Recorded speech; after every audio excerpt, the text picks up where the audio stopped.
अस्सलाम वालेकुम स्टूडेंट्स, आज हम पढ़ेंगे unit number 6 direct and inverse जो है प्रॉपर वेरिएशन। ठीक है, तो डायरेक्ट एंड इनवर्स वेरिएशन के अंदर जो हम टॉपिक पढ़ेंगे वो होगा ratio, continued ratio, direct proportion और इनवर्स प्रोपोर्शन। ठीक है, तो सबसे पहले हम डिस्कस कर लेते हैं। जो हमारा पहला टॉपिक है वो है रेशियो। अब रेशियो होता क्या है? किसी भी दो क्वांटिटी को, सेम क्वांटिटी की कंपैरिजन को हम रेशियो कहते हैं। ठीक है, फॉर एग्जांपल अब मेरे पास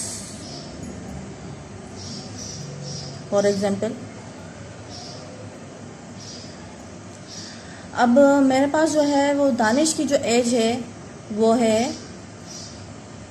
10 ईयर। दानिश की एज कितनी है मेरे पास? 10 ईयर्स है। इसी तरह राफे की जो एज है वो कितनी है?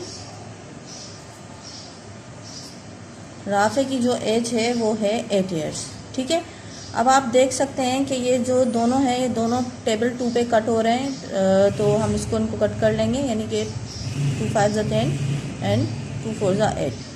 तो इस तरह से जो हमें मिला ये प्रोपोर्शन यानी रेशो मिल गया। ठीक है ना, यानी कि हमें मिला दानिश की जो एज मिली वो मिली 5 रेशो और राफे की जो एज मिली 4।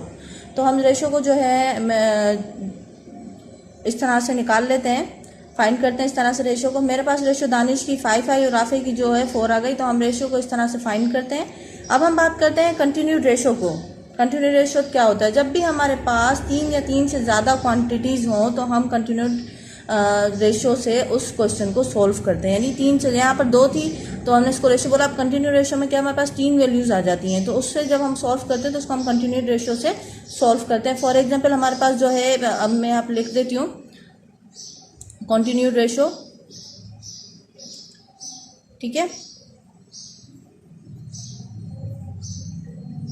कंटिन्यूड रेशो जो है हमारे पास एक क्वेश्चन है कंटिन्यूड रेशो में। If the ratio of pocket money of Bisma and Maryam is 7:9 and that Maryam and Hifza is 10:13, find the continued ratio of their pocket money. ठीक है, तो हमें जो दे रहा है वो बिस्मा की रेशो जो हमें दे रहा है वो कितनी दे रहा है?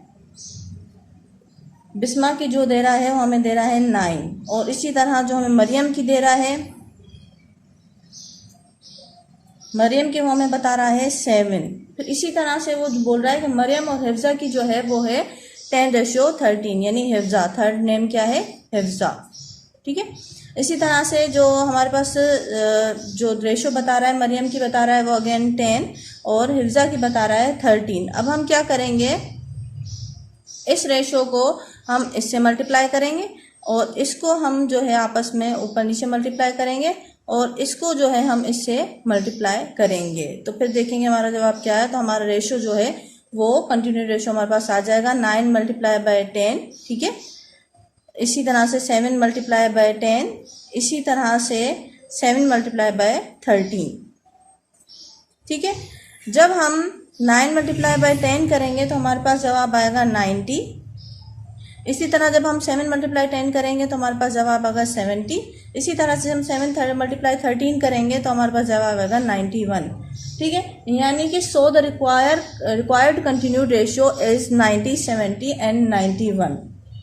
अब हम बात कर लेते हैं डायरेक्ट प्रोपोर्शन की। डायरेक्ट प्रोपोर्शन में हमारे पास ये होता है कि जब भी हमारे पास दो क्वांटिटी होती हैं और उसमें हमारे पास जैसे फॉर एग्जांपल यहाँ पर मिसाल ले लेते हैं। पहले यहाँ पर हम लिख लेते हैं डायरेक्ट प्रोपोर्शन। डायरेक्ट प्रोपोर्शन, अब एक एग्जांपल ले लेते हैं हम कि हमारे पास एक पेंसिल की कीमत है 10 रुपीज़। ठीक है, हमारे पास एक पेंसिल की जो कीमत है वो हमारे पास है 10 रुपीज़। इसी तरह से मैं कहूँ 5 पेंसिल की कीमत कितनी होगी? ठीक है, मैं कहूँ 5 पेंसिल की कीमत कितनी होगी? ठीक है, कितनी होगी? तो ये जो यानी कि रेशो आया है, इस किस्म की क्वांटिटी हमारे पास डायरेक्ट प्रोपोर्शन की होती है। अगर एक चीज़ ज़्यादा हो रही है तो दूसरी भी ज़्यादा हो रही हो, अगर एक चीज़ कम हो रही है तो दूसरी भी कम हो रही हो। तो ऐसी चीज़ जिस इसके साथ कम हो रही है तो इसको हम कहेंगे डायरेक्ट प्रोपोर्शन बोलते हैं। एक क्वांटिटी बढ़ रही है तो दूसरी क्वांटिटी बढ़ रही है, इसको हम शो करते हैं एरो से। फॉर एग्जांपल ये मैं पेंसिल्स जो है मैं यहाँ पे लिख लूँ 5 पेंसिल्स जो हैं उनकी कीमत कितनी होगी, तो यहाँ पर x आ जाएगा। तो जो एरो से जो है वो शो किया जाता है इसको। अगर एक की क्वांटिटी बढ़ रही है तो दूसरी की भी क्वांटिटी बढ़ रही होगी, इसको हम कहते हैं डायरेक्ट प्रोपोर्शन। अब हम बात करते हैं इनवर्स प्रोपोर्शन की। इनवर्स प्रोपोर्शन क्या होता है? नंबर 4 आ जाता है इनवर्स प्रोपोर्शन का।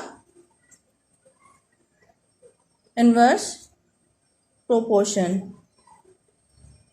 इसमें क्या होता है, अगर एक चीज की कीमत बढ़ रही है और दूसरी की कम हो रही है तो हम इसको कहते हैं इनवर्स प्रोपोर्शन। और डायरेक्ट प्रोपोर्शन में क्या था, एक चीज की कीमत बढ़ रही होती तो दूसरी की भी बढ़ रही थी। अब इसमें क्या है कि एक चीज की कीमत जो है वो कम हो रही है तो दूसरी की भी कम हो रही है। अब यहाँ पे हम एग्जाम्पल ले लेते हैं। फॉर एग्जाम्पल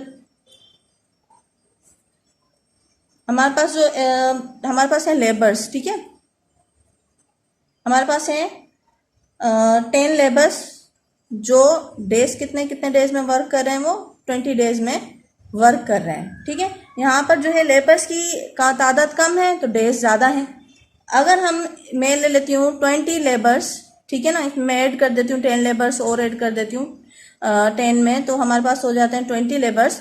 तो 20 लेबर्स में कह रही हूँ जो वर्क करेंगे, तो लाजमी है जब हम 20 लेबर्स लेंगे तो लाजमी है डेज जो है हमारे पास वो ऑटोमेटिक कम हो जाएंगे। मैं कहूँ अगर मैं 20 लेबर्स जो है वो वर्क कर रहे हैं तो आप डेज बताएं कितने डेज में वर्क करेंगे, तो अब ऑब्वियसली लाजमी है कि वो डेज जो है वो हमारे पास कम हो जाएंगे। तो हम इसको कहते हैं इनवर्स प्रोपोर्शन। तो इस तरह से होता है इनवर्स प्रोपोर्शन। डायरेक्ट प्रोपोर्शन में अगेन रिपीट कर देती हूँ, डायरेक्ट प्रोपोर्शन में एक चीज जब बढ़ती है तो दूसरी चीज भी दूसरी की क्वांटिटी भी बढ़ती है। अगर एक की क्वांटिटी कम होती है तो दूसरी की क्वांटिटी भी कम होती है। इनवर्स प्रोपोर्शन में क्या होता है, जब एक क्वांटिटी बढ़ रही होती है तो दूसरी क्वांटिटी कम हो जाती है, एक क्वांटिटी कम होती है तो दूसरी की क्वांटिटी बढ़ जाती है। तो इसको हम कहते हैं इनवर्स प्रोपोर्शन। उम्मीद है आपको लेक्चर अच्छे से समझ में आया होगा। इंशाल्लाह नेक्स्ट लेक्चर के साथ आपसे मिलेंगे। थैंक्स।